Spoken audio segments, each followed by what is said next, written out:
Y'all ready for another creepy ass story time?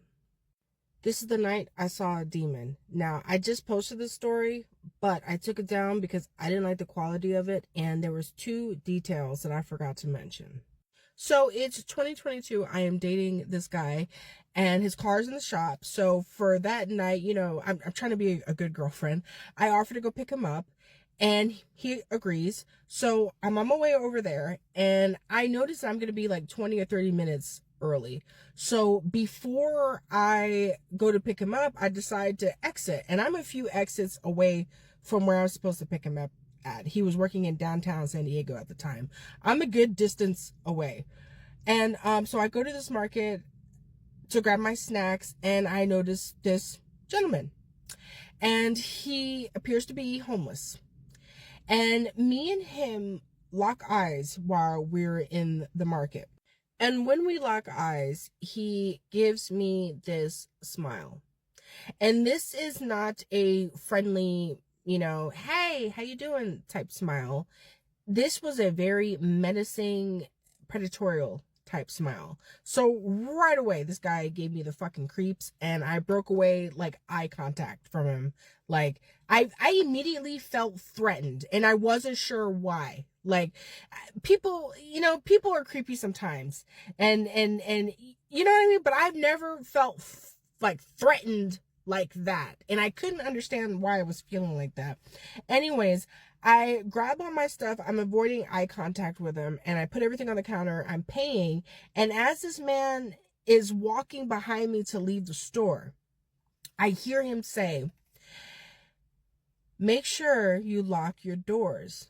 The dark ones are out." He says it just like that. "Make sure you lock your doors. The dark ones are out." Just like that. So it takes me like a second or two to process what the fuck he said, but immediately my brain went to like he was being racist, like he was trying to, like, you know what I mean, like, oh, you being fresh with me, motherfucker, what the fuck, you know what I mean? And so it takes me a second or two, and I'm like turning my head to say some shit back to him, you know what I mean? And as I turn my head to look at him, it's like outside at this point, he looks back at me.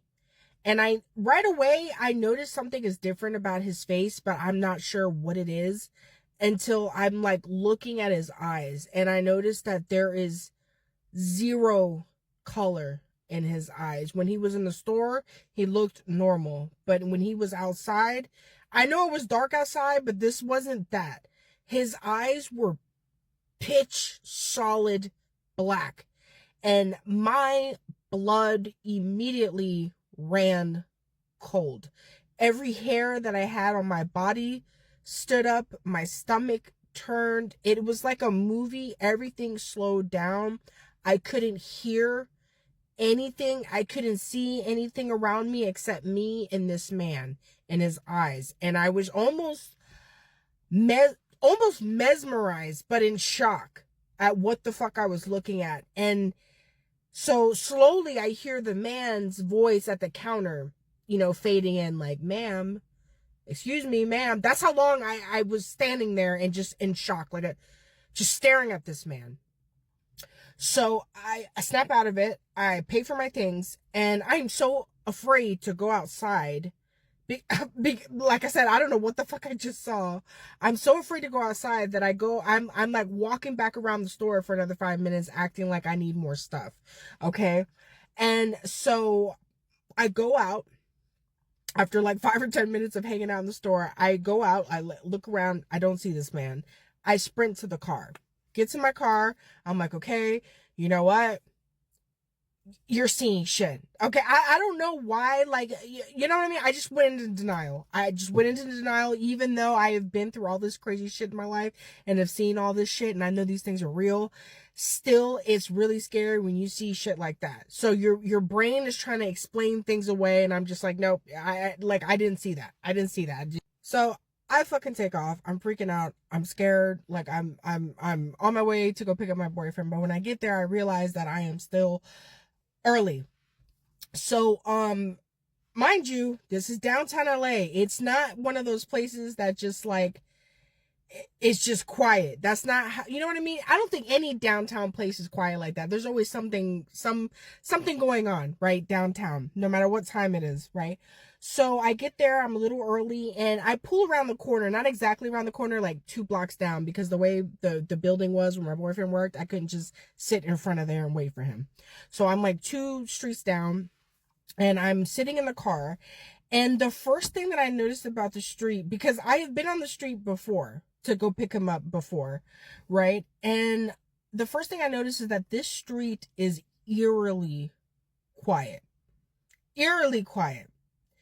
And I don't know why. I should have taken off, but I was like, you know what, you're just freaked out from what you saw at the store, like chill. And like I said, I've been to the street before. I've been chilling here in the street before. Like, you're being fucking paranoid. So I'm sitting in my car playing around my phone, and all of a sudden I hear like nails on my window. It's my passenger back window, the passenger rear window. I hear nails like that, and I turn my head expecting to see the guy that I'm dating, right? Because he's seen me park there before. He knows where I park when I'm waiting for him, right? I turn my head, and it is not my boyfriend. It is the man, the demon that I saw at the market.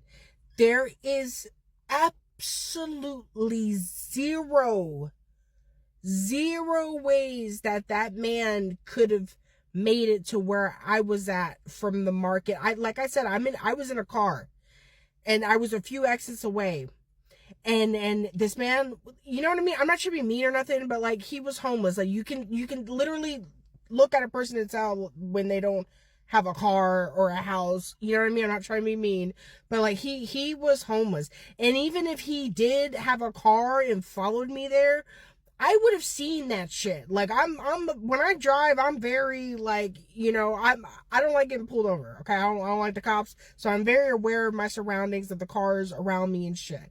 So there is no fucking way that this man could have followed me there. Okay, when I turn to look at this man, he has that same creepy ass fucking smile, and his eyes are solid black.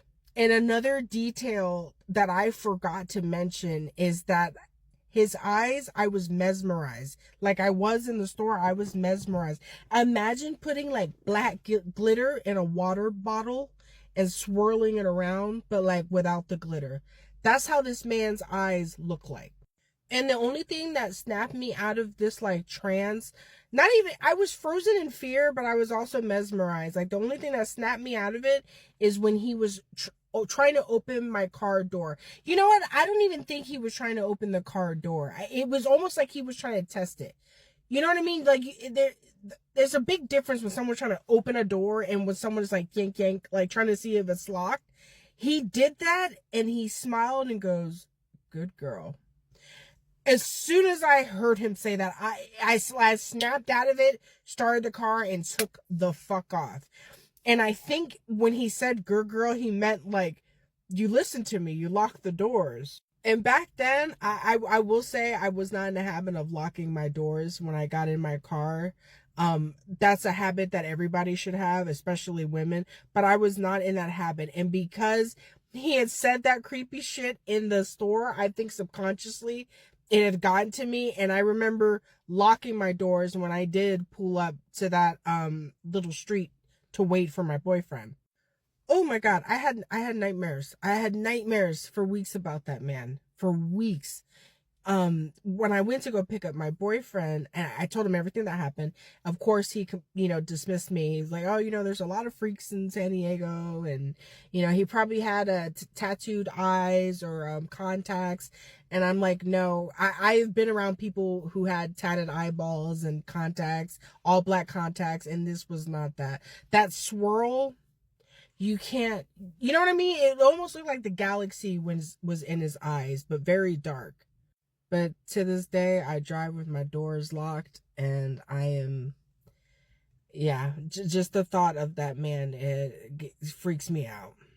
If you are pregnant, do not let a stranger touch your stomach. I feel like we've all heard this before, but let's see what the fuck happened in this story. So this lady says that this happened to her when she lived in Querétaro, and even though years have passed, she still feels very traumatized by this experience. Just as a side note, sometimes I don't listen to the stories all the way. I like find out what happened with you like as I'm recording, just in case sometimes you guys are like, why is this bitch reacting this way? She's already heard the story. Sometimes I don't. I just like want to be surprised too. So at the time she was pregnant, her husband was very happy. She would go to every appointment and the baby was very healthy and they were doing great. One day her husband asked if she can go with him to a funeral because a family member of his had passed away. So everything was going normal, you know, people were praying, they were drinking coffee, people were talking amongst themselves, and she would also notice that people would look at her stomach because at that point it was noticeable that she was pregnant. From one moment to another, she said that this lady comes up to her, she looks around 60 or 70 years old, she touches her stomach and tells her, it's gonna be a boy, you better take very good care of him. She says that the second this lady touched her stomach, for some reason she got chills, like her entire vibe just changed completely. Her baby also started moving, and she said that it wasn't like the normal movements. It almost felt like the baby was anxious, like it was just moving too much. She ends up taking some steps back and gets away from this lady. She goes up to her husband and she asks him if he knew that lady, and he says no. They tried to not give that interaction a lot of importance and they ended up just going back home. Now, she says that ever since that happened, she started to feel like if she was being watched, and she was always home alone because her husband would work. He wouldn't come home until very late. She would go through the house and nobody was in there. Obviously nobody was outside. She would lock the doors, but she couldn't help but feel like somebody was watching her. She started to feel afraid of walking in her own house, like going room to room, and she ends up telling her husband this, and he says that maybe it's because she's pregnant. She obviously wanted to believe that that was it, but things would start to get weirder and weirder after the months would go on. At nighttime, when her and her husband would be laying down, they would start to hear like if somebody was walking on the roof or as if somebody was scratching the roof up. And they didn't have any pets to like blame this on. She says that there was one night where they were in their bedroom, they were watching a movie and laying in bed when somebody knocked on the bedroom door.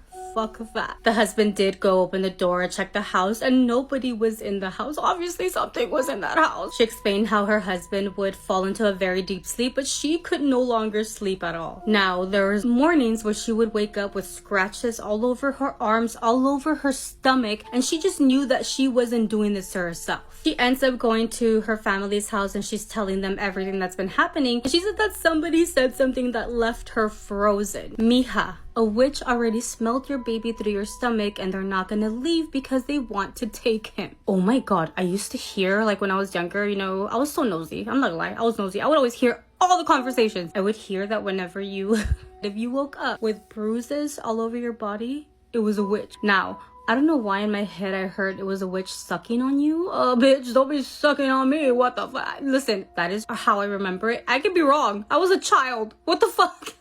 Now, obviously, after hearing that, she said that she got very scared, but she was also like, I'm not gonna believe it. Like, well, this cannot be real. You heard somebody walking on the roof, somebody knocking on your door, you're waking up with scratches, and you don't want to believe it? Maybe it was your cat. Oh wait, you don't fucking have pets. What was it then? Your husband? The one that has a very deep sleep? I don't think so. So she ends up having the baby. He's healthy. However, she's like, I don't want to go home. I don't want to be there alone again. Her husband worked late hours. She was terrified of taking her baby home and being alone there. Now her mom told her to relax, that nothing was going to happen, and she ends up going home, and she says that they were there for a week and nothing happened. Her grandmother had actually told her to put scissors on the windows and salt all around the house so that they can be protected. Now her, being a skeptic, told her grandmother that she would not do such thing because she didn't believe that that would work. What will it hurt then? Like if she doesn't believe that's gonna work, like putting them there would essentially do nothing. So like, why wouldn't you try it? So there was one night where her husband was in deep sleep and she had left the TV on because she couldn't go to sleep at all. She guesses that she kind of dozed off and doesn't know how long of the time had passed, but she ends up being jolted awake because she feels chills all over her body. She then feels something scratching her in the back, but at that point she was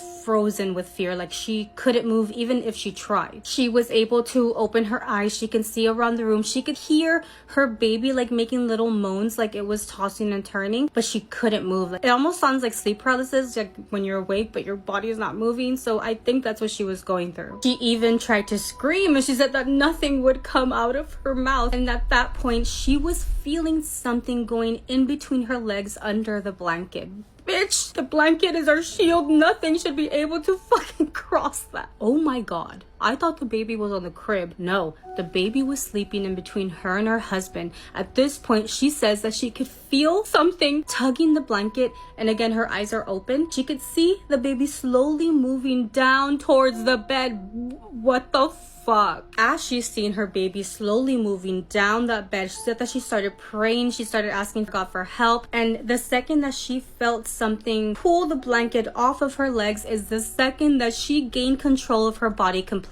She sits up, and as she's about to grab the baby was already on the edge of the bed, about to fall off of the bed from like being pulled. She grabs her baby immediately. She obviously wakes her husband up, and he says something that left her frozen. He tells her that he could feel that if she was fighting for her life, like he could feel her kicking and moving, but he couldn't wake himself up. Apparently he was frozen as well. He didn't hear her scream, but he said that he did hear the baby like moaning and making like weird sounds. Obviously that night she couldn't go back to sleep, and many other nights until they went to the church, and the church actually came to their house to bless it, and they did eventually baptize the baby as well. Today the baby is 2 years old. He is healthy, he is happy, and they haven't experienced anything like that since. Obviously ever since that day she is no longer a skeptic. She definitely believes that there's things out there that you cannot explain, and somebody touching your stomach is not as innocent as you may think it is, and to don't let anybody, much less a stranger, touch your stomach if you are pregnant. Have you ever heard somebody say that everybody will meet a serial killer at least one time in their life? I don't know if that's true or not, but here's my story about how I think I actually did meet a serial killer. Forewarning, this is a little creepy and it's a bit of a long story. So back in 2019 to 2022, I did real estate photography, mainly in Cincinnati, but kind of all over Ohio. One day I got a call about a job where the realtor told me that the daughter of the homeowner who had passed was going to let me into this house because she had the keys. No big deal, very normal. So I show up to the house on my motorcycle because that's how I roll. But when I show up, it's not a woman waiting for me, it's a guy. He's a little bit short, kind of pudgy, balding on top. I said, "Hey, are you the person that's supposed to let me into the house?" And he says,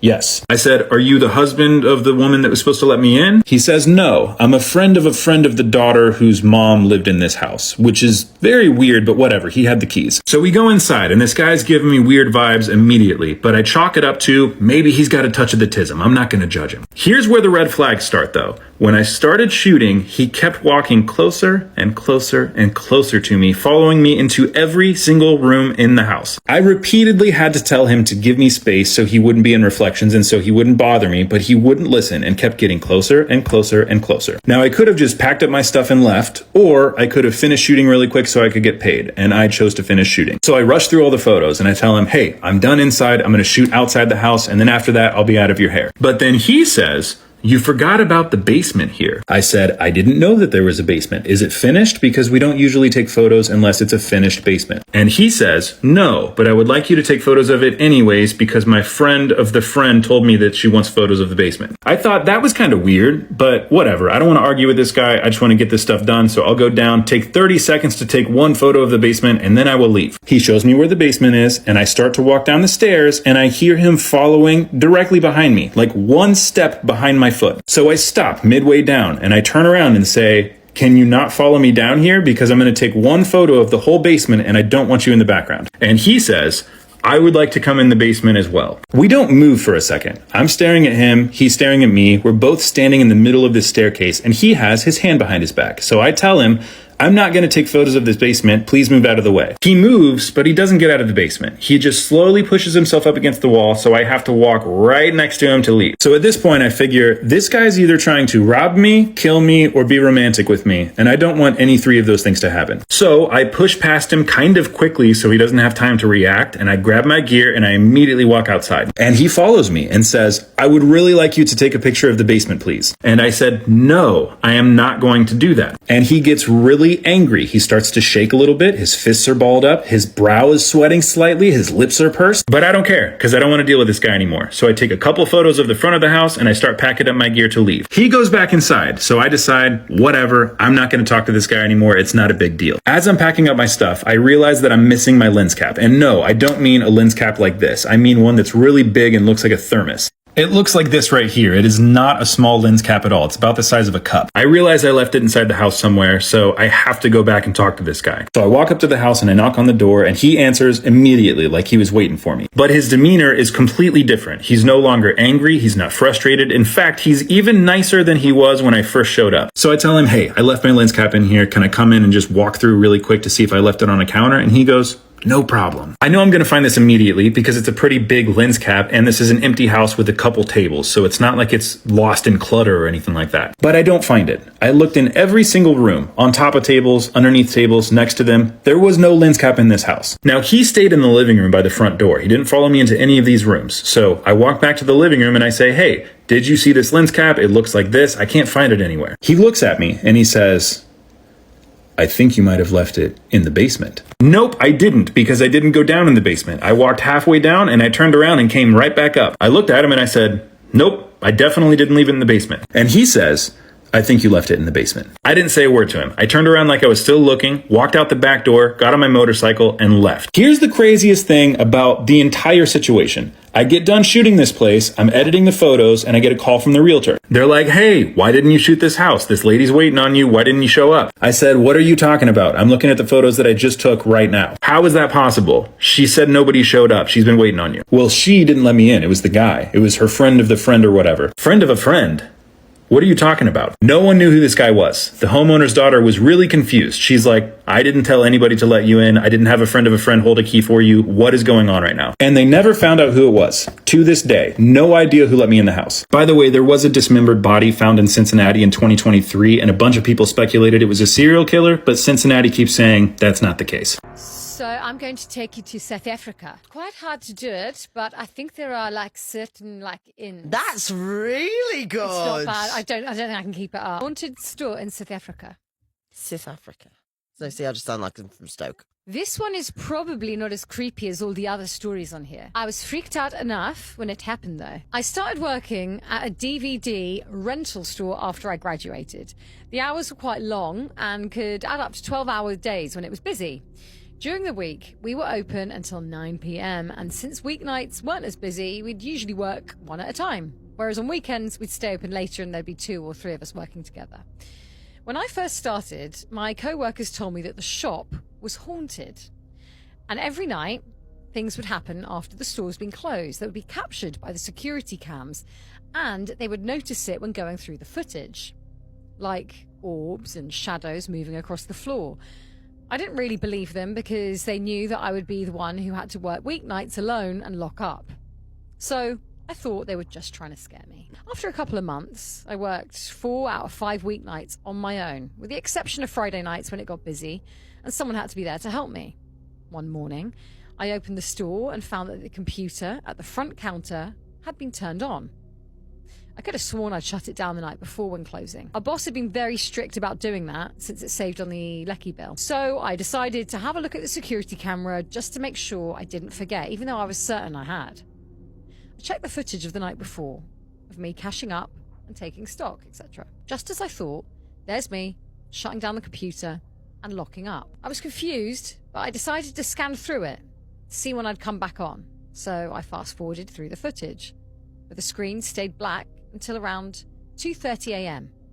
And then it suddenly lights up for no apparent reason. No one in front of it, obviously, since who would be there at that hour, and I was the only person with the key to the store and the alarm, which didn't go off either since I didn't get a call from the security company or my boss. This didn't scare me, but I was a little creeped out, and I looked at the computer, which was still turned on, and on the Windows login screen. I decided to let it go. That night, I was working and cashing up again, getting ready to leave. We're only allowed to cash up after closing time and close the door since we were working with the cash out of the register. And I was alone, a girl, and in South Africa, which, if you don't know, is not a good combination, especially not with all the cash in front of me. So, I was completely isolated off of the rest of the street. All of a sudden, I feel something grazing the back of my head. I turn round, there's nothing there. I decided it was my imagination, continued to count the bills in front of me. A few minutes pass, and I hear a female voice whisper, clear as day in my ear, Melinda. And I jumped. It sounded like someone was right by my ear whispering my name. I looked around and saw no one there. I had goosebumps all over my arms and legs. I finished my task at hand as quick as possible, probably miscounting a bunch of bills and wanting to bolt out the door. Instead, I decided to check the camera footage. I put the playback time on 10 minutes before and watched, still kind of shaken up. Sure as day, I see myself counting the money, and out of the bottom corner of the monitor, I see a black fog form and land right beside me. As I'm watching, I can feel all the blood drain from my face, and I think I even stopped breathing for a few seconds. The figure disappears, and I see me whip my head around to see nothing. I locked up and I went home. The next morning, I told one of my co-workers who worked with me on Fridays what happened, and I showed him the footage. He pointed out what I had failed to notice the previous night, as I was probably way too hyped up to focus fully. Hundreds of orbs and shadows surrounding the entire store as I sit at the front counter. After that, I didn't want to work alone, so I traded shifts with another co-worker and mostly only worked on weekends. There was still the computer turning on by itself in the middle of the night and strange noises. Nothing that really affected me like that first experience. I don't know what happened in that store, or if it could be built over a cemetery. I mean, anything's possible, I guess. I'll probably never know, but I just know I never want to hear that voice again. Melinda. Let's read a scary story. This one is titled, My Ex-Wife Can't Accept We're Divorced. Welcome to the Creepy Cozy Cottage, where creepy and cozy meet. So grab a blanket and get cozy, because we're about to read a creepy story. I don't know where else to turn. I've tried having this conversation with her at least 10 times now, and every time she acts like she understands, but every night I find her at the edge of my bed, staring down at me with that same creepy smile on her face. And it sucks because I really did love her. I thought we were soulmates. But after we got married, it was like something flipped in her. It wasn't puppy love anymore. It was complete and utter control. She started taking advantage of my emotions and twisting my mind in ways that made me question my own sanity and intuition. And what did she do when her mind games didn't work? She threatened to harm herself and made sure I knew it'd be my fault if she went fully over the edge. There's no other word to describe it besides exhausting. I think the real problems arose when she started hiding my phone. I'd fall asleep with it charging beside me, only to wake up and find it had disappeared completely. She'd literally watch me search and stress for up to hours at a time.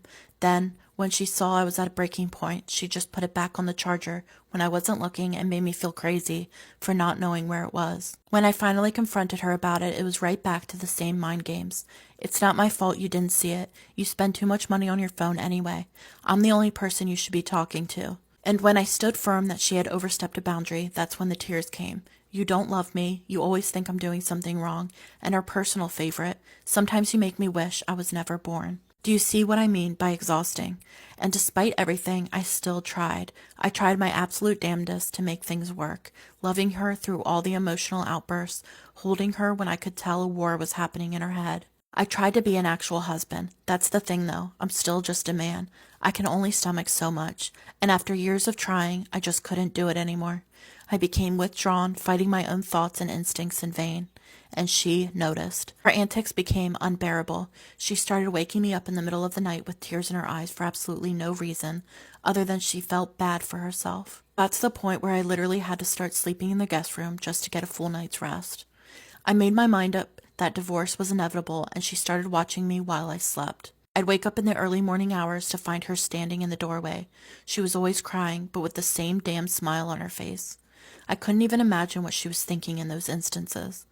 And she'd beg, she'd plead with me to come back to bed with her, and on occasion it worked. I'd give in and spend a night with her, only for that act of kindness to be construed as validation for her actions. I couldn't give in anymore. I had to stand firm. We tried to work through the problems. We tried to make things work. No change occurred. I still remember when I served her the papers, the blank look on her face as she read them over, how dismissive she was of the whole ordeal. You don't mean this. You'll feel better tomorrow. Let's go to bed so I can take your mind off this. I didn't break, I didn't retract, I accepted it, and I needed her to do the same. The whole day, I let her throw her fits, let her cry, let her threaten, let her do whatever she needed to do. I guess in hindsight, I probably should have stayed at a hotel that night, but she never followed through on any of her threats, so I felt safe. Until I woke up in the guest room to find her standing in the doorway. She wasn't crying this time. She still wore that same crooked smile as she watched me, gripping a kitchen knife so hard that it shook in her hand. I couldn't even move. We just locked eyes while I laid paralyzed in my pajamas. She didn't move either, but I think it was because she was going over scenarios in her head. After a long while, she finally at least said something. "I love you to death, honey." She smiled, slowly closing the door. Obviously, I didn't sleep much that night, even after locking the door and pushing a dresser in front of it. But despite my rising fear and paranoia, I followed through with the divorce. I couldn't let fear stand in the way of my peace and happiness. I guess it didn't matter though. She still won't leave. She doesn't care about law, safety, or security. All she cares about is winning me back. And we still have to live together until one of us is able to move out. I'm not giving up my house, and I think she knows that. All I can do is wait. Wait and hope she doesn't go over the edge. However, due to the fact that she keeps stepping farther and farther over the line, I think she may be close to snapping. I think she truly does love me to death. Let me know what you thought of that story, and if you have any scary stories of your own you'd like me to read, just send me a DM. I don't know who needs to hear this, but if you see a woman dressed in white at midnight in Niles Canyon Road, just keep driving. Because according to legend, that once she gets in your car, she completely disappears before you even reach her destination. And somehow, this is only one of the strange stories that's connected to this canyon. Today, we're doing Weird Spooky Fremont. If you've ever driven down Niles Canyon Road, you've probably heard the stories. People talk about a woman dressed in all white standing on the roadside. Some say she appears near the bridges, others say she's just walking along the roadside until she disappears into the fog. And according to legend, if you stop to help her, she disappears from your car before you even reach your destination. Niles Canyon gets its name from the historic Niles district of Fremont, which was named after Addison Cook Niles. He was a railroad attorney and later a California Supreme Court justice. The canyon itself has a long history stretching all the way back to the Transcontinental Railroad. Charlie Chaplin even filmed scenes from his 1915 film The Tramp, making this quiet canyon one of the birthplaces of Hollywood history. But for all of its history, Niles Canyon is known for something much stranger: the White Witch. No one seems to know exactly who she is, though. One of the legends say that she was coming home from a dance and she got into a car accident. Others say she unalived long before automobiles even existed. Almost every version ends the same way. A lone driver sees a woman in white, they pick her up, and then she disappears out of their car. And over the years, locals have shared their own encounters. And one Reddit user said that he saw her in the 1970s. He said he and 4 friends were out there and they noticed this like really bright glowing light. He said it was like hovering over the water, and at first they thought it was just like the moon reflecting onto the water. But then they said it was moving and it got closer and closer to them until it was only a few feet away. He said it was a glowing, foggy shape hovering over the river. He said he and his friends got out of there, sped off, and he says even after these decades, he still cannot explain what he saw out there. Another guy in that same Reddit forum says he works construction and that he's seen weird things happen between the bridges, and apparently that's one of the places that's extremely haunted. So he says that he could hear unexplained noises, that he would see weird shadowy figures in the trees, and that he even saw the White Witch herself. He said that she was wearing a white dress crossing the road just before midnight. He said this experience happened to him while he was driving through the canyon after work. He said that he and his coworker saw this woman perched on a tree branch and she had green glowing eyes. She jumped down and then ran across the road. Now, whether you believe those stories or not, there's something else in Niles Canyon: the secret sidewalk. Tucked away in the canyon, there's an abandoned aqueduct maintenance path, and locals have dubbed it the secret sidewalk. And it became a hidden destination for explorers, photographers, and even ghost hunters. Some locals say that you can see figures crossing on the path, and others just say that because of its eerie location, it gives that kind of energy. So the sidewalk is technically closed, but it still remains one of Fremont's most hidden landmarks, and people go to it all the time. And if that's not enough for you, just over the hill is Morris Canyon, another road that Fremont locals often mention when talking about strange activity. And that's because the area has seen its fair share of real-life tragedy. Human bones were discovered there in 2010. In 2016, the body of Stacey Aguilar was found there. And in 1996, the area was connected to a double homicide. Whether those events contribute to the stories or not, Morris Canyon has made a reputation for itself, and it is most definitely one of Fremont's eeriest roads. Whatever the truth is, Niles Canyon has been collecting stories for over a century. Have you ever driven through Niles Canyon at night? Let me know in the comments, or if you've had experience, send it my way. Growing up, did y'all ever hear crazy stories about the Appalachian Mountains? I know you hear a lot about skinwalkers and like Wendigo and all the paranormal stuff, but what about running into people? When you were as hard as an addict as I was, you didn't really hang out with the best people, so let's keep that in mind. I'm going to tell you a story of something that happened to me and a couple of my friends when we were in the Appalachian Mountains and we were making really stupid decisions. So it was a hot summer night in Franklin, North Carolina, and it was me and a few of our friends, and we were up for a couple of days, if you know what I mean. So we decided to take a walk in the woods at night. Little did I know that one of the people I was with apparently was owing someone some big money and didn't let any of us know before we decided to walk into these woods. And I don't know if y'all know this, but down in Franklin, North Carolina, there's a lot of bad people, and when you start making bad decisions like we were, you run into even worse people. Little did I know, this person actually had people coming after him, and when they come and take care of one person, they don't just do one because they don't want any witnesses. I remember we were walking through the woods and we were spooking each other out because we were hearing like creaks and like weird things around us. That was when one of my buddies was like, shh, stop, I hear something. Now mind you, we were up for a couple of days and hallucinating, so at this point it was kind of normal for us to thinking that we're hearing whistles and shit in the woods. Like I said, I didn't know this person owed people money, so we found out we weren't alone. Once I started hearing the noises too, we stopped in our tracks and we started to listen, and that was when I heard somebody literally whisper to someone else a little bit in the distance. You heard them say, they're right there. Being a paranormal investigator, normally I would go further, but at that point I knew something was up and I said, guys, we gotta go. We literally turn around and we start running out of the woods to try and get back to our car. And as we are running, we literally hear multiple people running behind us. At this point, we are all terrified, and I finally see the car at the edge of the woods, and I go and run up and start pulling on the door handle. And of course, my luck, the car was locked. So I start panicking and screaming at my friend that just unlock the door, unlock the car. Finally, he did, and we jump inside, and then the car wouldn't start. To this day, I do believe that those people did something to that car. The next thing I could tell you is that they started circling the car. They did lock the doors, and these people circled the car, and they were banging on the windows trying to get in. Yes, at this point in my life, I did have my 357, and I threatened to pull the trigger. Here's the creepy part about this story. After I threatened to pull the trigger, these people literally stopped. The noises stopped, right? The thing is when the noises stopped, we turned on the headlights, and there was literally nobody to be seen. That was when I found out from the one dude I was with that he owed people money. Weird thing is if you owed somebody money and these people are after you, where the hell did they go? How did they just disappear like that? Mind you, this was out in the woods. You would hear crinkling of the leaves if they ran off. To this day, do I think it could have been a pissed off dealer? Of course. But someone explain to me down in the comments how they just disappeared like that. Oh my gosh, I wish I could have this kind of closure when it came to losing a loved one. So I came across this story and it is chilling, and it wasn't just one person's account. Multiple people heard this. So in 2019, a family was spending the day at a mausoleum for All Souls Day. I'm not sure if you've heard of it. This was a new one for me. They had lost their youngest sister who had passed away in 2016. There wasn't a single day that had gone by that they didn't go to visit her, pay their respects, and send prayers. So All Souls Day was a very meaningful day for them, and they made sure to make the most of it and definitely go and spend time with her at the mausoleum. So a little bit about the area. It was pretty secluded, and they wanted to make mention that the mobile service there was like next to nothing. So every now and then you might be able to receive a call, but the moment you answer, it would just die.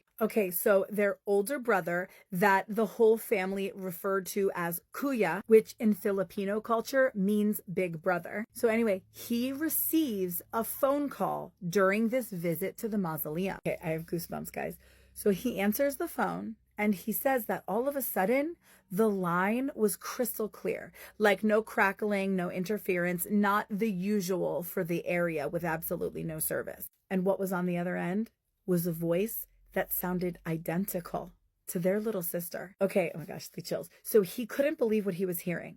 And so he puts his phone on speaker so that the entire family could hear. And he asked again, who is calling? And the voice said, Kuya, it's me, but I need to hurry because we're not allowed to make this call. And in disbelief, he asks again, wait, who is this? He goes, is this Mara? which was his little sister's name who had passed. And she says, "Yes, now I need to go. I just wanted to let you know that I'm fine." And then the call ended, and the whole family stood there at the mausoleum, and they were unable to speak. So the brother quickly dials the number back again, and nothing would go through. So he moved over to an area with maybe a little bit better signal, and then he tries the number again. Okay, so the second time he calls, an older woman picks up the phone, and he asks her, "Have you called this phone? Has anybody used your phone to call this phone?" And then she told him something that stopped him cold. So this old woman told him that the number that she was on, the one he called, is a prepaid phone number, and there was no paid data on it. There was nothing loaded onto it. So there is no way she should have been able to make any calls out, which I actually didn't know this. I thought that if you don't have any data paid that you can't even receive a call, but upon further investigation, apparently that is true. You can actually receive the call. So she receiving the call from him is something that could happen. It's just that she would not have been able to make a call out. I hope that makes sense. So it should have been physically impossible for that call to have come through to him. How freaking awesome is that? That on All Souls Day at the mausoleum, they got that confirmation from her. I love a story like that. All right, y'all.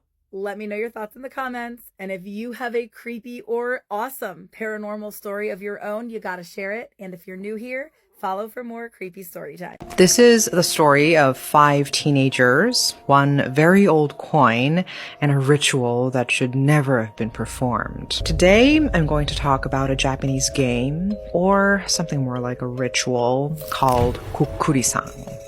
Have you ever heard of this game? This game is commonly known as something like a Ouija board, but it's not just a Japanese version of the Ouija board. There's something more to it, even though that's the easiest comparison to make. Kokuri-san dates back to the late 1800s in Japan, when Western table-turning seances arrived and blended with existing Shinto and folk beliefs about spirits.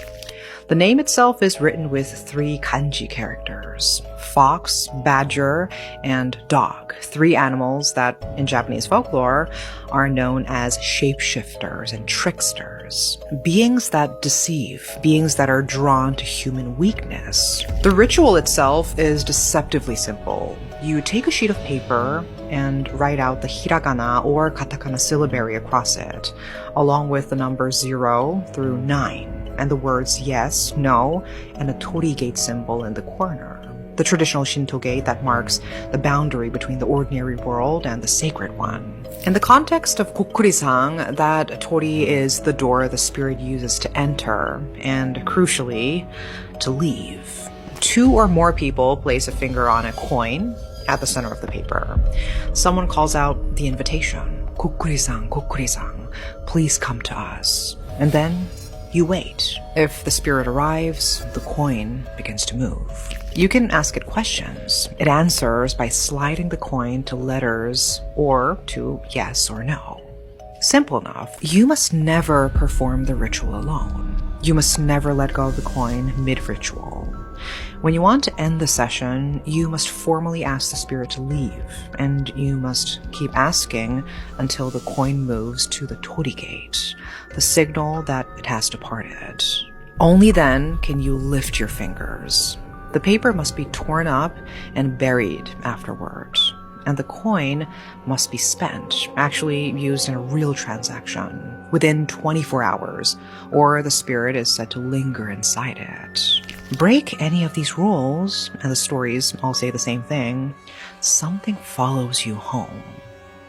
In Japan, Kokuri-san had a moment of peak popularity in the 1970s, so widespread among school children that it was eventually banned in many schools outright. Teachers confiscated papers. Parents panicked. There were reports of students entering trance-like states mid-ritual, of mass hysteria in classrooms, of children who refused to speak after performing it. The story I am about to tell you is the story of a man named Kenji who lives in Japan.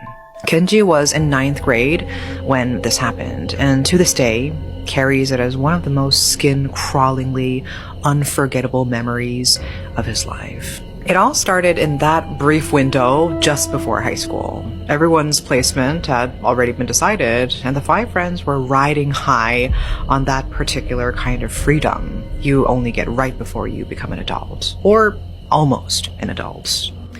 But the tragedy began in exactly that carefree space. 5 friends, Kenji included, gathered for an all-night hangout at the home of one of them, a boy named Ryo. Ryo's house was unlike any of the others. His family had served as the kanaki, the head priest for the local shrine, for generations. In Japan, that means you're the person closest to the gods. The house itself carried that weight. It was old, sprawling, and had an atmosphere that set it apart from any ordinary home. Ryo, having grown up in the presence of the divine since childhood, was quieter and more serious than most kids his age. That night, though, the house felt as peaceful as ever as the 5 friends settled in. They crowded together in the living room, watched horror movies, swapped ghost stories, and let the energy build. The later it got, the more wound up they became. And the bolder. They sat in a circle. They spread out a sheet of paper and filled it in from memory. Katakana characters, yes and no, numbers. None of them had actually done this before. They were going off rumors and hearsay, doing their best impression of something they only half understood. Then they needed a coin for the ritual. Takeshi reached into his pocket and pulled one out. I grabbed a coin from Ryo's house. It wasn't an ordinary coin. It was dark, blackened with rust, somehow just wrong to look at. The moment Kenji saw it, there was an instinctive revulsion. Hey, don't touch that. Something feels off about it. But Takeshi just laughed it off. Relax. It's more atmospheric this way. Takeshi didn't say much about where exactly he'd found it. Just that he'd come across it somewhere in Ryo's house. Nobody pushed further. But then Ryo, the one person in that circle who had grown up in that house, went very still. Seriously, let's not do this. Something feels wrong. And this wasn't someone being dramatic. This was the quietest, most grounded person in the group, the one who had spent his whole life surrounded by things that were real and sacred, and he was telling them to stop. But the other 4 were already too far gone with excitement to hear him. Come on, let's just do it. It's only once. All 5 fingers came to rest on the rusted coin. And right then, in a courtyard where there hadn't been so much as a breath of wind, a cold, creeping chill moved through the air. Not like the wind, more like a cold fog seeping in from somewhere. Every spine stiffened. The air went heavy. All 5 of them felt it at exactly the same moment. Then someone spoke the words to begin the ritual. Kokuri-san, Kokuri-san, please come to us. The moment those words ended, all 5 fingers on that rusted coin began to tremble. A silence descended, thick and total. The same 5 friends who had been laughing and yelling just minutes before were now completely still, every eye fixed on that coin. No one could bring themselves to speak. It was as if they were all holding their breath, waiting for something to wake up beneath their hands. The coin began to move. At first, it was barely anything. A faint tremor you might have talked yourself out of. Maybe someone was pushing it. Maybe it was nothing. But the movement grew more and more deliberate until there was no question. The coin was moving on its own. Their fingers were barely touching it. Takeshi spoke first, his voice unsteady. Kokuri-san, who are you? The moment the question left his mouth, the coin shot across the paper. Their fingers could only follow. It wasn't any of them guiding it. The coin itself was being pulled by something, sliding across the sheet as if on rails. It stopped. Ma, ya, ma. 3 characters. The 5 of them looked at each other, and that's when something strange happened. Each of them had seen something different. Kenji was certain it read Mama. Takeshi claimed it spelled out a phrase meaning it is finished. Another friend thought they'd misread some of the strokes and couldn't make it out at all. 5 people, same piece of paper, same coin, same moment, and not one of them saw the same thing. Haruto slowly reached into his pocket and pulled out the rusted coin. It's here. The moment it appeared, the gas range in the kitchen made a sound, a sharp, violent crack, somewhere between a flame catching and an electrical short. All 5 heads turned toward it instinctively. And then the bathroom door burst open, and Ryo's father came rushing out. Before any of them could react, he had grabbed Ryo by the collar and struck him hard across the back of the neck. Ryo staggered. The other 4 were too stunned to even scream. "What have you done?" The calm, dignified man that they knew was completely gone. What stood in his place was someone consumed by a mixture of rage and fear that went beyond anything they'd ever seen from an adult. All 5 of them dropped to their knees. "We are sorry. We're so sorry." The moment he saw the 5 of them sitting there, he stopped dead. Something crossed his face, something that looked like recognition, but not the good kind. Then he turned and moved quickly toward the bathroom. A few seconds later came the sound of violent retching. The 5 friends looked at each other, confused. Is he sick or something? Takeshi muttered, not really meaning much by it. And then Ryo went very still. His face had gone pale.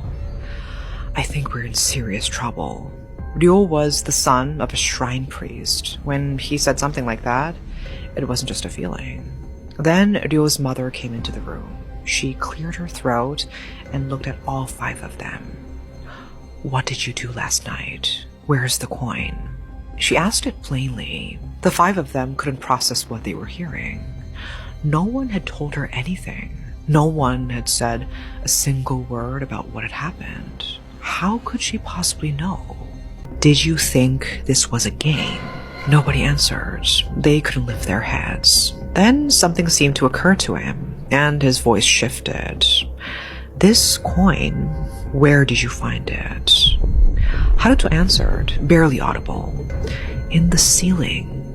Ryo's father's face darkened further. Whatever that meant, only he knew. A coin hidden away in the ceiling of a shrine priest family home. Sealed there, by the sound of it, for a reason. He was quiet for a long moment. Then he looked at all 5 of them. "There's nothing you can do about this now. Just be careful." And from that day forward, things started happening. Haruto was first. On his way out of the house after handing over the coin, he fell down the front steps. He was taken to the hospital with serious injuries to his leg and had to go through 2 separate surgeries. The person Kokure-san had named, the person who had been told he would have to die. He was the first one hurt. Then Sota and Takeshi. Within days, both of them came down with fevers that wouldn't break. Nothing worked. They were bedridden for days, missing school, and Ryo's father, when he heard, said they would need to undergo a cleansing ritual as soon as they were able. It's really eerie when you start to think about how many psychopaths live in the woods, in the forested areas, the national parks around this country and around the world.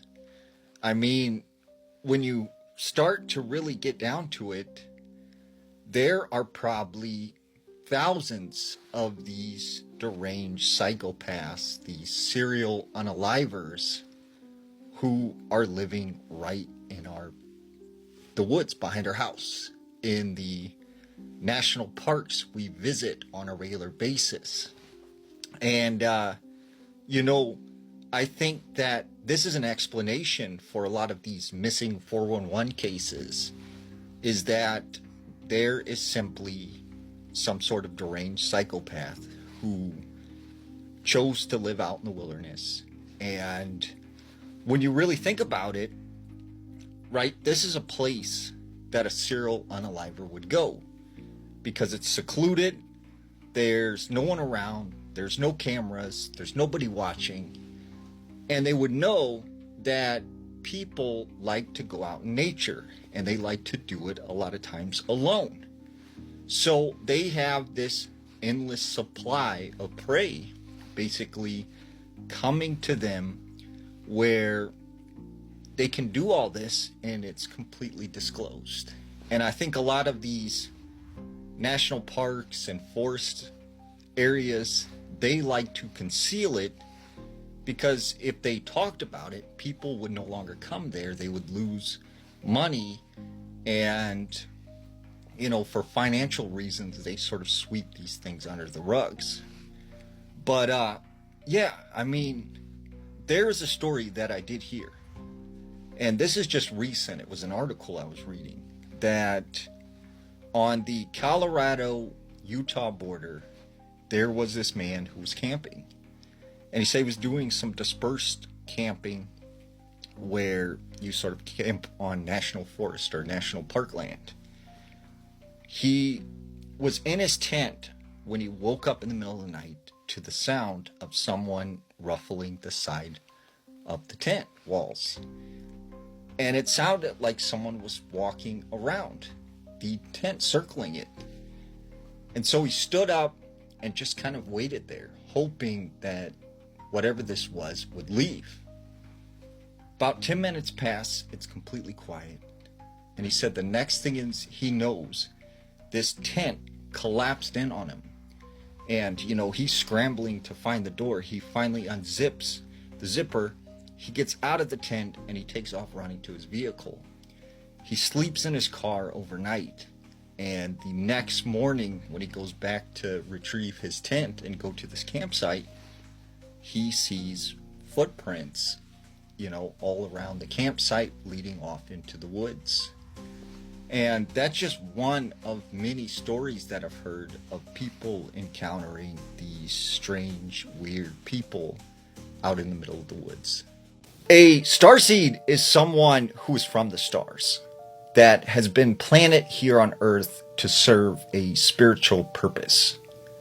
Now, often starseeds believe that they can communicate with other starseeds across the universe. And there is one specific group of starseeds that call themselves the Children of Atlantis. Now, they believe that they come from the Pleiades star cluster, and that thousands of years ago, there was a intergalactic battle that took place. Now, it was over this power source that they called the light. The light was considered to be the strongest form of energy in all of the universe.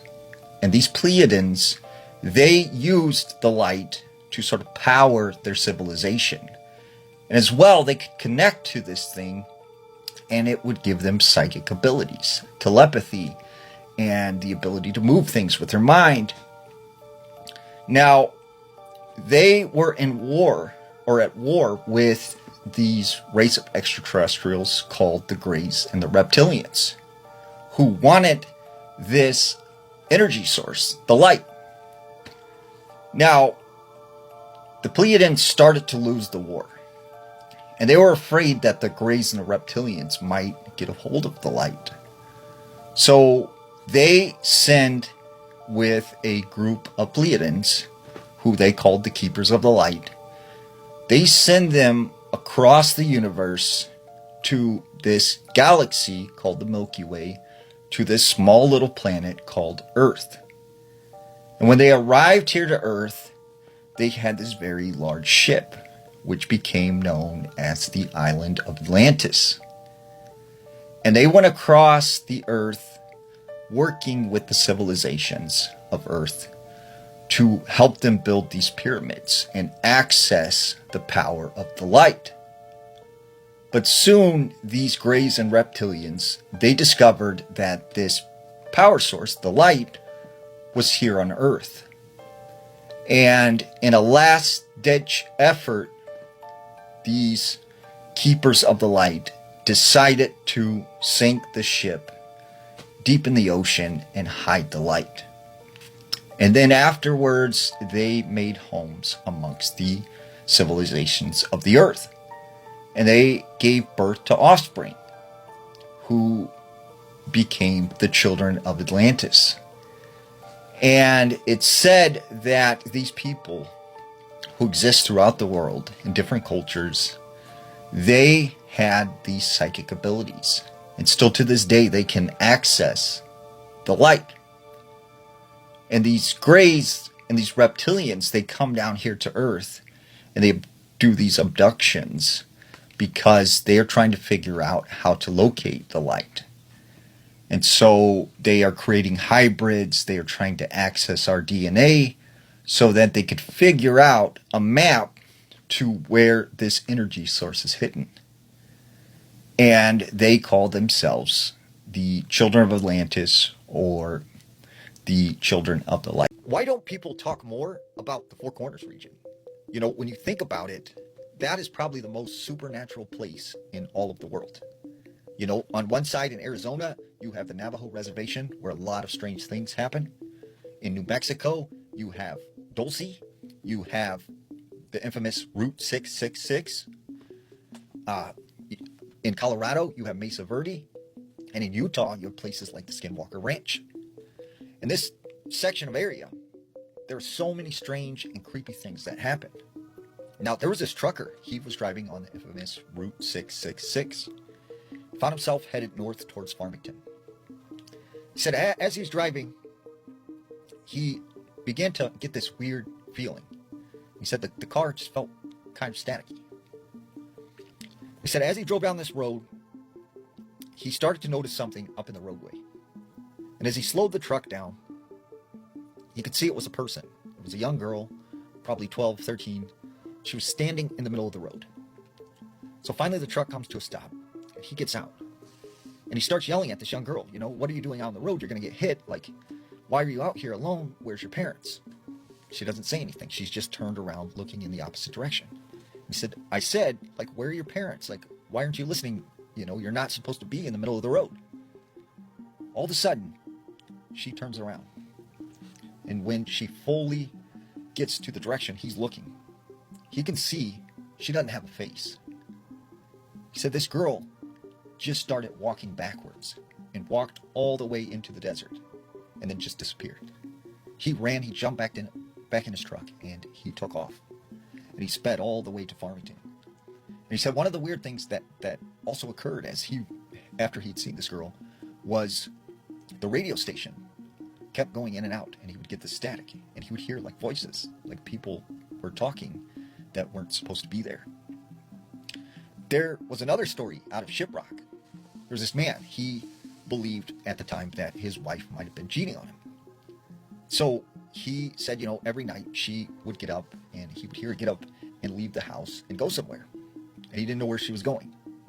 So this particular night, he's laying in bed. His eyes are closed. He hears her get up out of the bed. And he hears her go downstairs and go out the door. Well, at the time, he just wanted to wait to make sure she fully left. So he kept his eyes closed and pretended like he was asleep. And finally, once he heard the door shut, he opens his eyes. And when he looks, his wife is sleeping right next to him.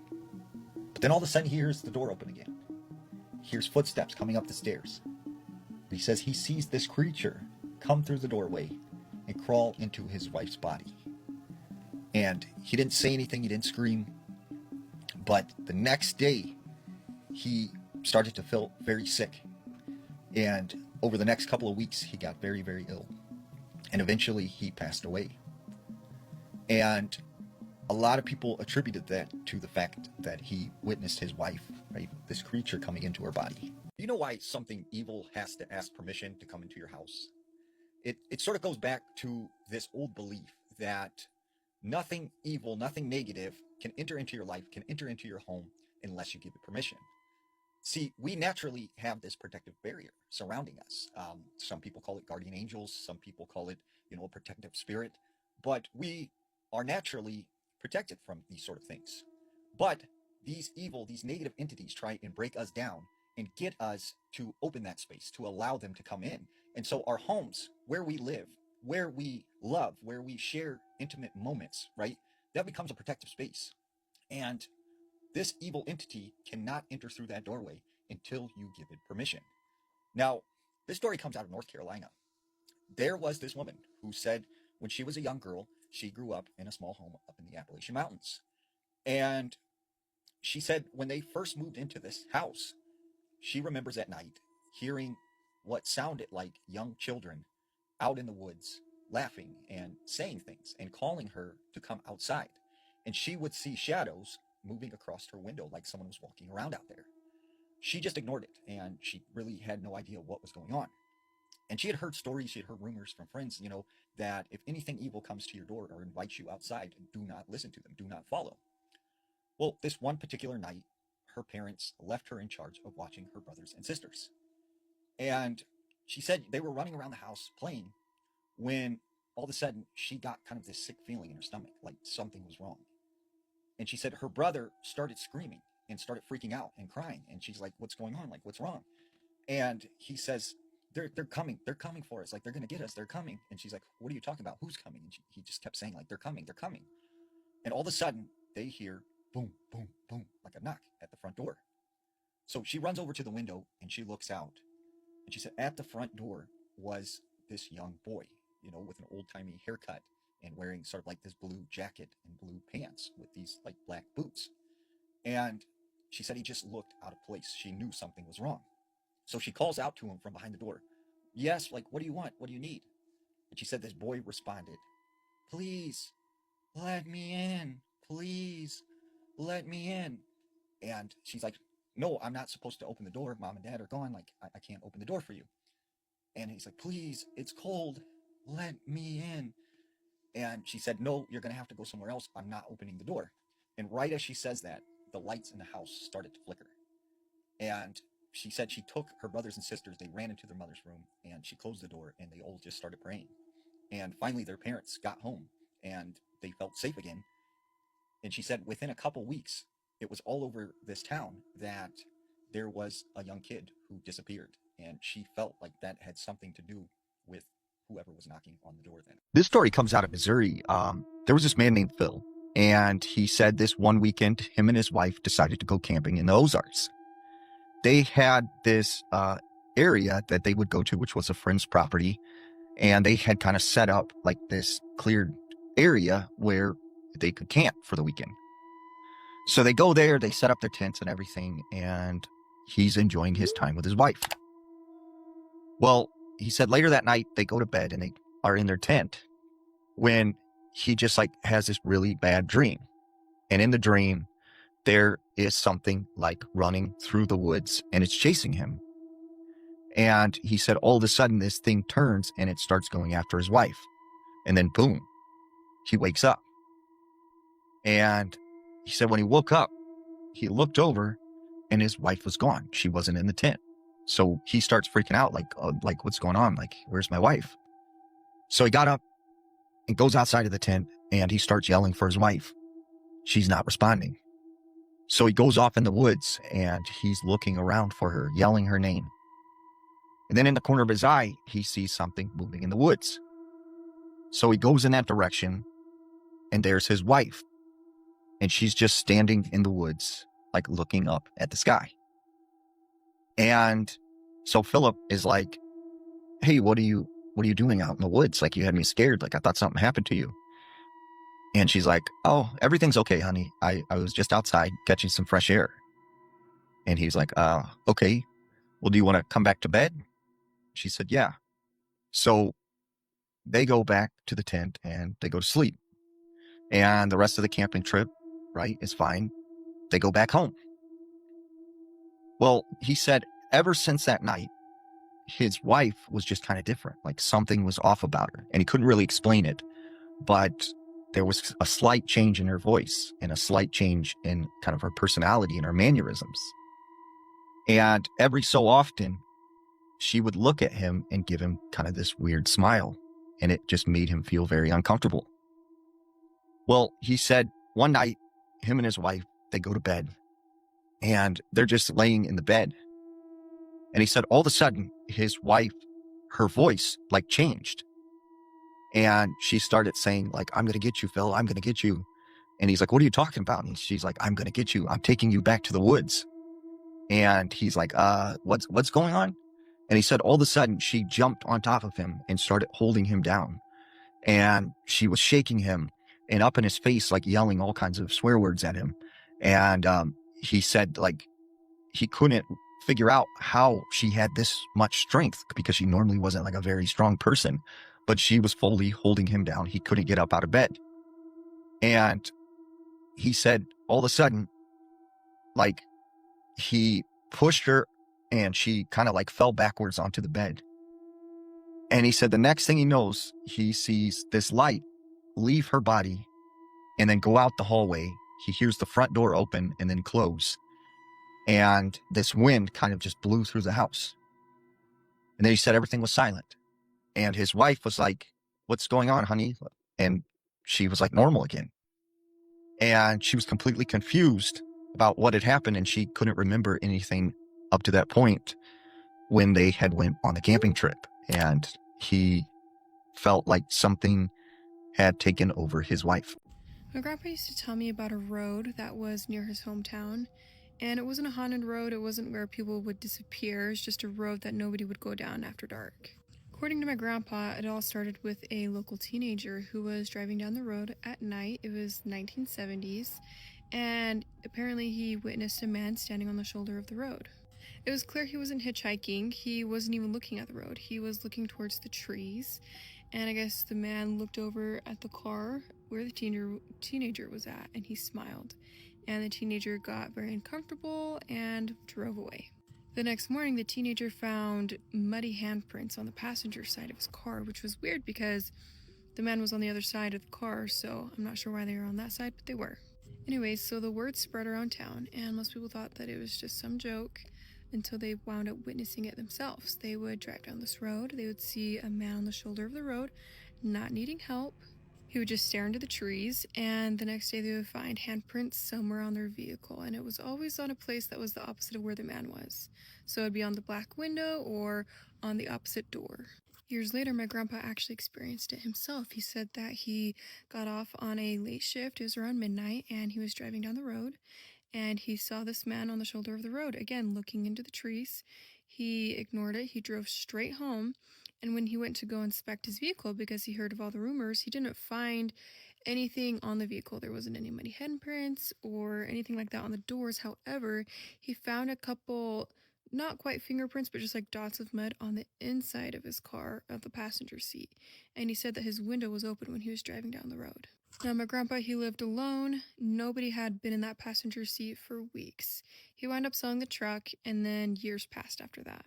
The story started to fade away, but then there was a storm that knocked down a couple of trees in that same area on that road. Workers clearing the debris, they actually found a car deep into the woods. It was very old. It looked like it had been there for decades, and inside of the car was a older man, and obviously he was deceased. He had been missing since 1974, and according to reports, they said that he went missing driving home alone in his car. But that's not the strange part. The strange part is where they found the car. It wasn't anywhere near the road. It was actually a mile deep into the woods, and they have no explanation of how it got there. Alongside the article was a photograph of the missing man, and it was actually the man that everybody had been seeing on the shoulder of the road, staring into the trees. Like, even he was still trying to figure out how he got there. Listen, I stumbled across this video way too late at night, and I'm not going to be scared by myself. So, here we go. So, this creator was just lying in bed and watching TV, innocently, minding their business. But then they start to feel watched from their hallway. So, they shine a light into the other room and start recording, and there's something there. That is a portable heater, and on that heater was that rag. That rag was sitting on top of the heater, and it literally, in front of my eyes, literally, I saw it happen with my own eyes, flew.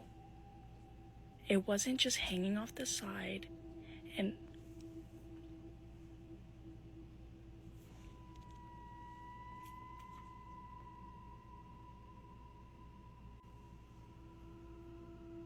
was my light just flickering? I need to do an entire deep dive onto this account because apparently this is not a new thing and more stuff has been going on. So stay tuned for that because we will be doing that. But I wasn't doing it when I found this video at like midnight the other night. The girl entered the pastry shop looking like death warmed up. Like she could have only been 18 or 19, something like that. But she looked wrecked. Where she wasn't covered in bruises, her skin was pale and flaking, particularly on her lips and her hands. She was wearing a rainbow striped top, blue jean shorts, and had a backpack that looked like a teddy bear. Also, her black tights were just lattered and torn, and then she was clenching both of her fists tightly. "What can I get you, sweetheart?" the woman behind the counter asked her kind of piteously, and forced a smile as she did so. It took a moment though for the girl to acknowledge she was being spoken to, and then she raised her head up slowly. But the people behind her exchanged awkward glances with the few people sitting down at tables in the shop. I mean, there was one old man sitting at a small table who just sighed and tutted theatrically.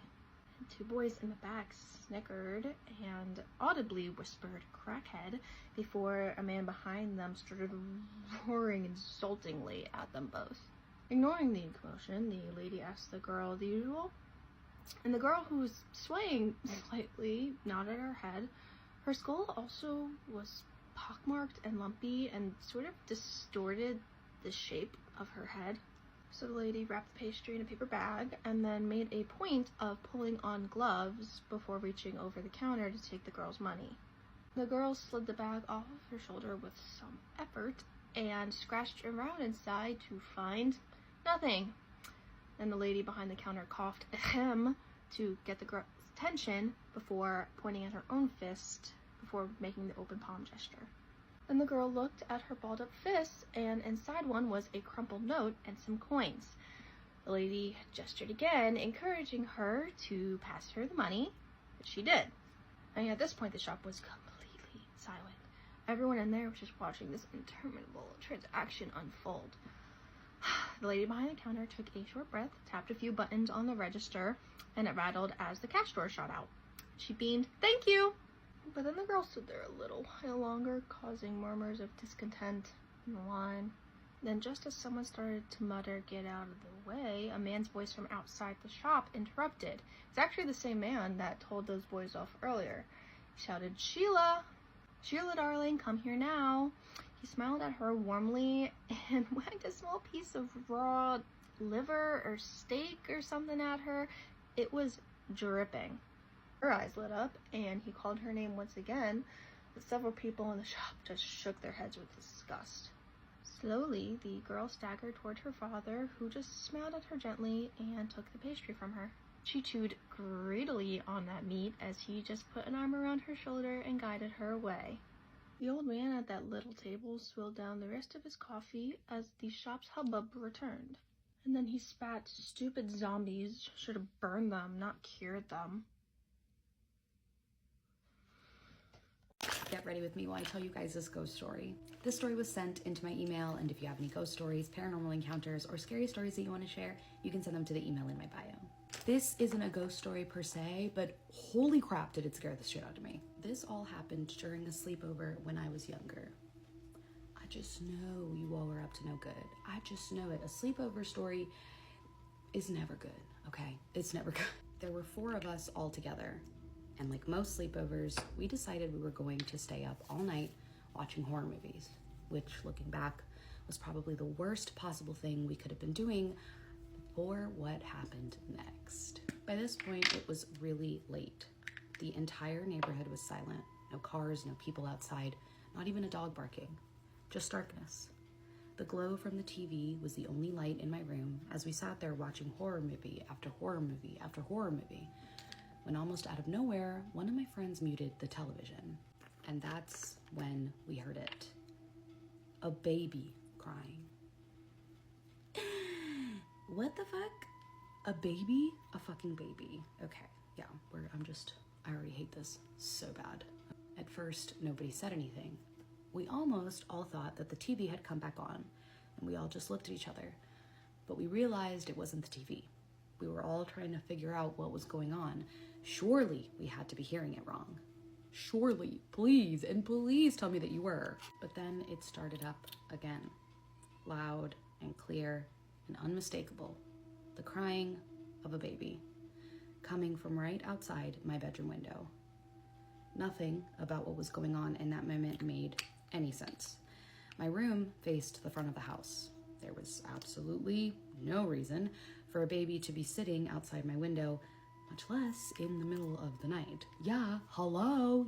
The crying continued again and again and again, each cry sounding desperate, almost like it wanted someone to come find it. For a few minutes, we sat frozen in place listening, trying to figure out what we were supposed to do. Some of us thought maybe there really was a baby outside, and if there was, we couldn't just ignore it. Eventually, curiosity won. Don't ever let your curiosity win. Have we not learned? Have we not all been here and said, hey, maybe don't do that? We left my room and went into the living room where we could get a better view outside. The crying was still going, echoing through the darkness of the world. But when we looked outside, there was nothing there. Nothing that would indicate there would be a baby out there. No movement from people, no stroller, no carrier, no baby. The front yard was completely empty. The sound continued anyway. At this point, we were genuinely scared because now we knew something wasn't right. Something wasn't right when you heard the baby crying out in the middle of the night outside your house. That's when something wasn't right. The crying was clearly outside. We could hear it, yet there was nothing there. After a lot of arguing and nervous debating, we made the decision to go outside. Why? One of us grabbed a baseball bat and we opened the front door and stepped onto the porch. It was cold. The neighborhood was still silent except for that crying.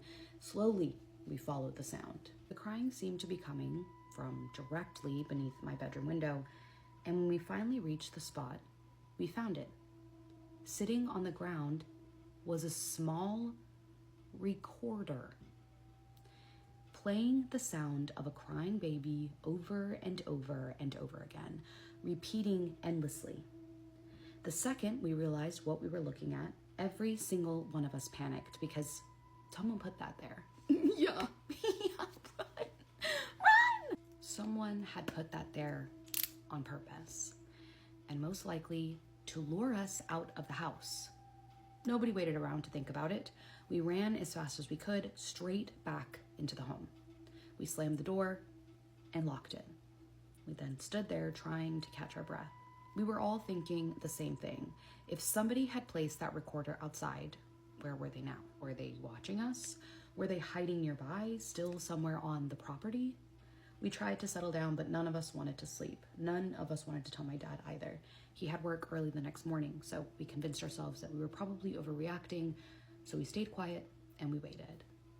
This is one of those moments where you're not overreacting. This is definitely one of those moments where you're like the complete opposite end of overreacting. As we waited, the crying started again. Only this time it was closer. The sound no longer seemed like it was coming from beneath my window.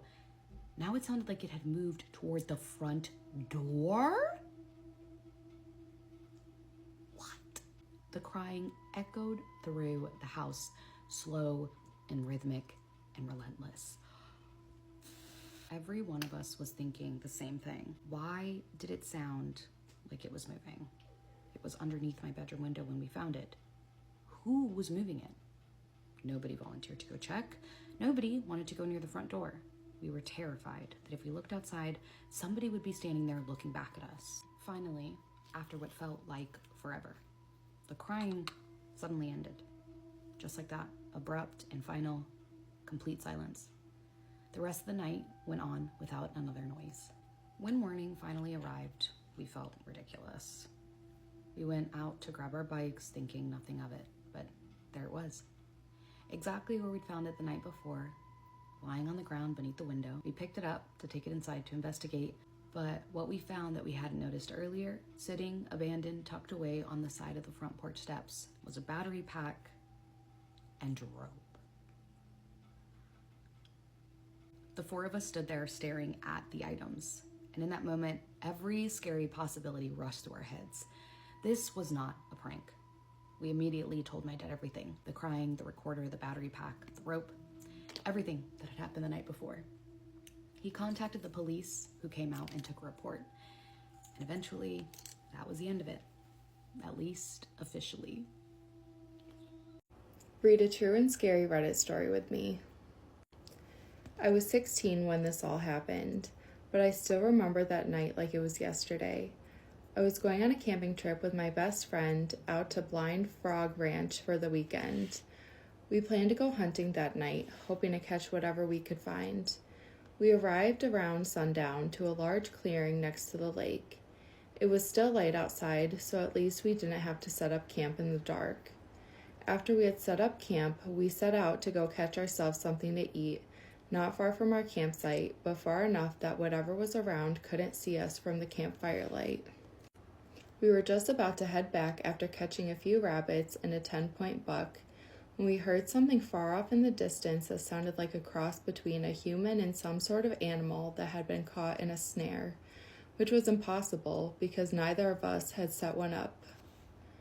I looked over at my friend, wondering if he had heard it too, or if I was just losing my sanity from being out so late and having barely any sleep the night prior. But the look on his face told me that it wasn't my imagination after all. But even then, we brushed it off as an injured animal that was about to become dinner for someone else. But as we got closer to the campsite, we heard the sound again, this time closer, and a smell of rotting flesh and sewage caught my attention, making me gag till my eyes watered while my friend became sick and emptied the contents of his stomach into the grass next to a thick based oak tree. What really creeped me out was the fact that if an animal had just died to another nearly 5 minutes ago, then why did it smell like something had been done for weeks?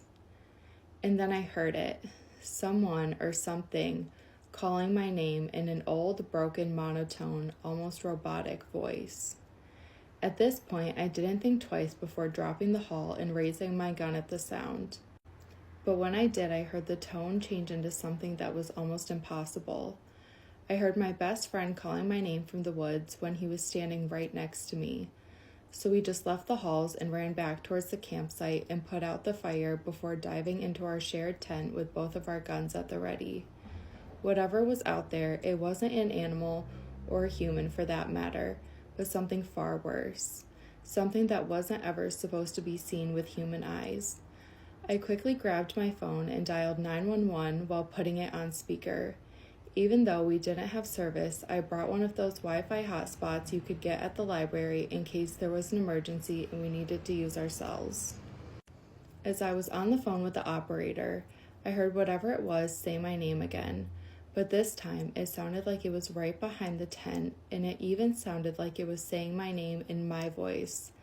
When it did, I realized I knew exactly what it was, but I was too afraid to say it out loud. As my attention got drawn back to the operator on the other line, I heard them say that they would get the park ranger out there as soon as they could, since they were only 100 yards out in the main road, but I kept my mouth shut, hoping that if we stayed quiet enough, it would wander back to wherever the hell it came from. But then we heard it sniffing around our campsite, and that god-awful stench filtered through the night air. We sat there frozen in place as we watched the zipper to the tent flap slowly draw open while whatever it was started groaning like me whenever I had a hangover from whatever I went out drinking with the guys. And then we saw it, an extremely pale figure with hollow eyes and a skull-like face blocking the door to the tent. Without thinking, I raised my gun and fired, making it let out a terrifying screech as it galloped away, just as we saw the lights of the cops and the park ranger's ATV coming towards our camp with spotlights shining at us. We heard the screech ring out again from deeper in the woods. Whatever that thing was, we didn't care. We were just lucky to get out of there alive. Till this day, we haven't been camping in those woods since, because whatever it was still out there, waiting for its next victim. And this time, we might not get so lucky. I have a creepy video to show you. This video was taken back in 2008 at La Feria Nacional de Potosina. which takes place in San Luis Potosi, Mexico. And in this video, a man is recording his family while they're on a pirate ship ride. The video seems completely innocent and normal, but there's something a little off about it.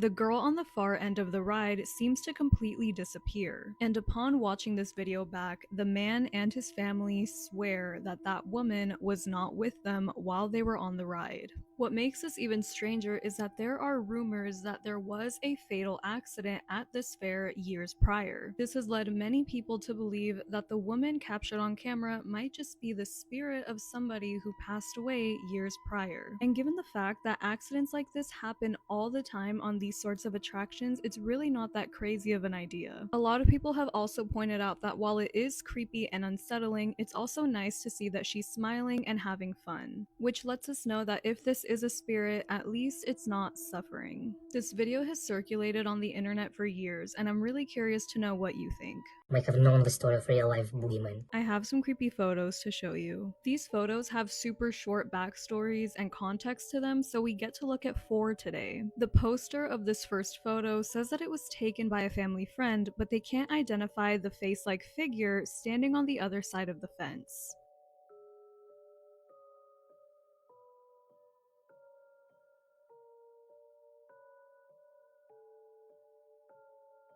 The poster of this second photo says that her mom's goddaughter keeps seeing things in her apartment. Very often, and especially when she's home alone, she reports seeing a dark figure out of the corner of her eye, and overall just feels a negative presence in her house. So she took a photo in her room one day and she caught this.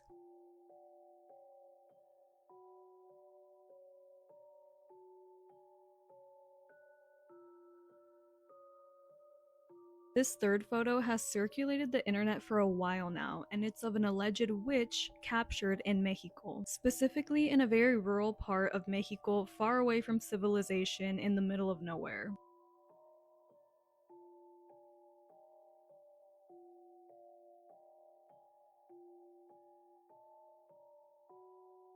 And this last picture was taken by a home inspector. There was nobody else home other than the inspector, and they were taking photos around the house for their report. Later on, when the person living in the house came across the photos, they saw this peeking out of their bedroom.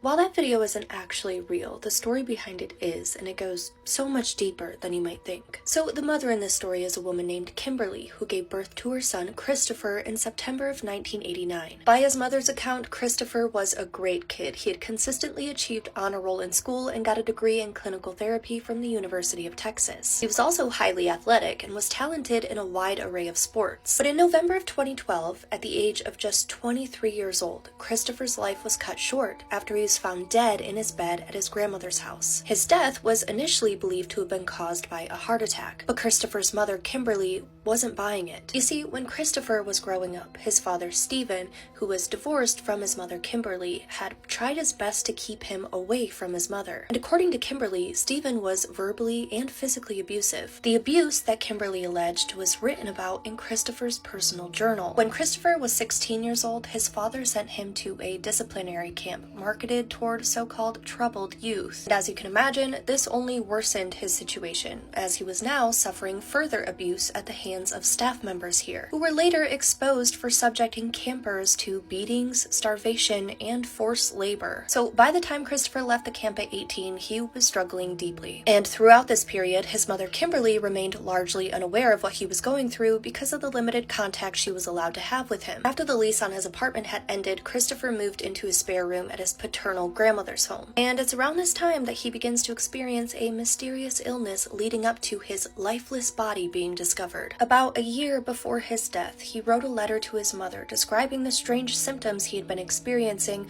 while explaining that he would be unable to join her for their planned Thanksgiving celebration. After he passed away, Christopher's father and grandmother told police that he suffered from a heart defect, but his mother Kimberly suspected that foul play was involved. His father Stephen moved pretty quickly after Christopher's death, expediting his funeral arrangements and having his son cremated while denying Kimberly the right to his ashes. Police had taken blood samples from Christopher, and when the results came back, Kimberly was shocked. His blood revealed deadly levels of cyanide, and with that, his father Stephen said that instead of a heart attack like he had suspected, Christopher must have taken his own life. But when the autopsy photos were reviewed, bruising on his right temple that is consistent with a hard blow can be seen. There's also a chair next to his bed that Kimberly believes has the appearance of straps tied to it, as well as what could be interpreted as restraint marks on Christopher's arms. It would also come out that the cyanide that was being purchased from Amazon was being billed to his grandmother, but delivered under Christopher's name. Despite all of this, law enforcement failed to launch a proper investigation, and many people have dismissed Kimberly's claims as outright lies, citing that she's mentally ill. Years after Christopher's death, Kimberly walked into the Body Worlds exhibit in Las Vegas when she came across a corpse that she believed resembled her son. The closer she examined the body, the more she became convinced that it was him. The corpse had a skull fracture in the same location that Christopher had the large blow to his head, and flesh from the body had been more deeply removed in the same location that Christopher had his tattoos. So Kimberly launched her own investigation into the possibility that her son's body was sold to this exhibit and was now on display for millions to see. But staff at the exhibit denied her claims, citing that all of their bodies had been legally donated with full consent, while also denying petitions to do any DNA testing or dental record testing to prove that it's not Christopher. So my question is, what do you guys think? Is this grieving mother just searching for closure, or is something more sinister happening here? Join me as I get ready for a photo shoot today that I'm doing with some of my new friends on here, Nanny Chris Photography. It has been a day today. I have been up since 6 a.m. and I had an appointment with an animal communicator. That video is going to come out soon. It was so emotional. I had to get my car's tires rotated, and now I'm here to get a blowout. This is not looking good. So I'm over here at my local salon, The Beauty Lab. They were so gracious to fit me into the last minute. Let's get this hair blown out. Also doesn't help that it's super hot today.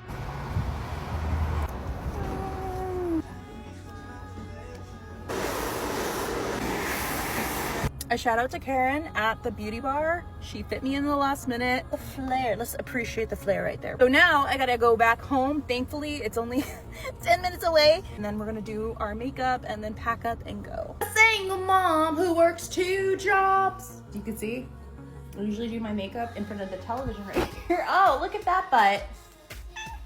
And it's called Shake and Bake, and I helped right here. Here's the makeup, here's the look. Oh yes, look how fly the hair turned out, guys. Look how good she did. It's Karen at the beauty bar. Of course, the makeup, me. We did it with some neutrals and a lot of brujeria. So here we are.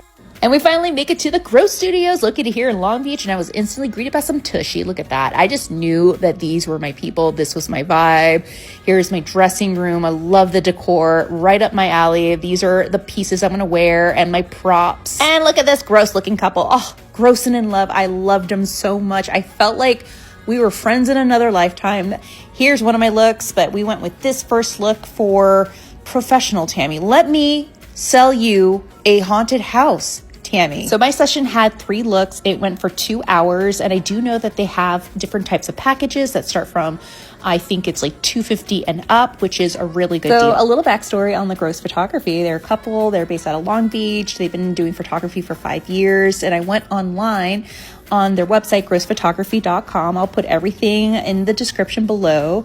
And I love their aesthetic. It was moody, cinematic. I knew they were going to make things spooky, and this was the vision that all of us had in mind. When I showed them my gloves that I brought, I'm like, yes, you understand me. Tú sabes. I just want to say how comfortable they made me feel. I'm always very self-conscious and a little insecure, and They were just amazing, and I really do appreciate them, and they just rock. They were very communicative. They kept the vibe up. I'm going to be doing a separate video covering what they do and go a little more in depth on my shoot, but here is a little boosh, and please go and follow them. And that was my day. I'm exhausted. Good night. I'm 22 years old, and I'm from Oahu, Hawaii. My whole life, since I can remember, I've had nothing but encounters. But the one I want to share happened when I was living on the west side of Oahu. My parents, 2 brothers, and I moved into a house on farmland with a pig farm right next to our lot. At the time, I was 16 and in a relationship with my oldest son's father. Our relationship was super toxic, which caused me to build up a lot of negative emotions that I didn't know at the time would be the start of everything. Whenever he came to visit, he would stand by my window and call my name so I could let him inside. After a while, my mom told me she didn't like him and that he needed to stop coming to my window to call for me. Later, my mom and I got into a huge argument. She made me so mad that I stayed in my room for 3 days. I didn't eat, drink, or even use the bathroom. All I did was think the most vile, evil thoughts, like how I wanted my mom dead.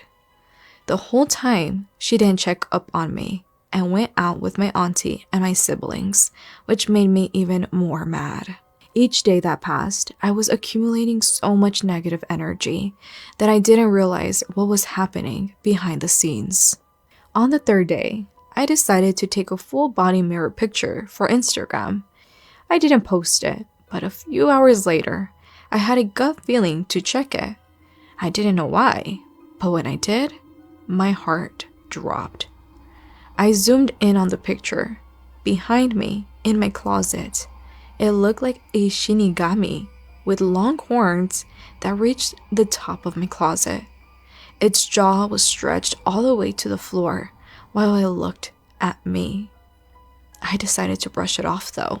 That was the worst mistake I ever made. That same night, my auntie slept with me, and I had all the lights off. Because of trauma from past encounters, I never sleep with the lights off, even to this day. But since my auntie was there, I felt safe. That night, I had a nightmare. I didn't think much of it because I've had nightmares my whole life. I thought it was just another regular dream. Hey guys, welcome to my channel. My name is Daisy. As you guys saw by the title, I will be reading my subscribers' spooky stories. These are my absolute favorites. So of course, if you haven't already, go get comfy, go grab your snacks, grab your cobija, and let's get straight into it.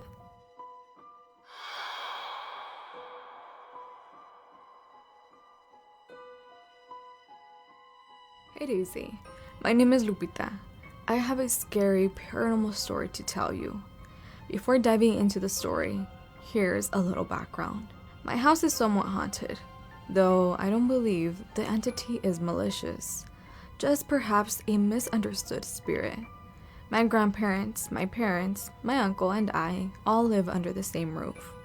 There are a total of 4 rooms in our house. With that being said, only us females have experienced something unexplainable, which we believe to be paranormal. My mom was the first one to encounter something odd. She was sitting in the living room late one night, close to the front door. We had a small table and a heavy metal chair on the front porch. Around 2-3 in the morning, she couldn't sleep, so she got up and started watching TV. Suddenly, she heard the metal chair on the front porch scrape against the floor. Knowing the wind wasn't strong enough to move it, she went to check. She didn't see anything outside, so she came back in and kept watching TV. She told me about it the next morning, and it totally freaked me out. My grandma was next. She was home alone while the men were at work, and my mom and I were out. She was in the kitchen, which is connected to the living room by 2 doors. She heard the front door open, close, lock, and then footsteps walking into the living room. She called out from the kitchen, "Ya llegaron?" And she swears she heard my mom reply, "Sí." Then she saw a shadow move quickly towards my parents' room, which is past the kitchen. My grandma then made her way to my parents' room and saw the light was off. She proceeded to turn the light on and didn't see my mom. She checked the closet, but of course, we weren't there. A couple hours later, my mom and I came back, for real this time. She immediately told us everything. I got goosebumps and was speechless.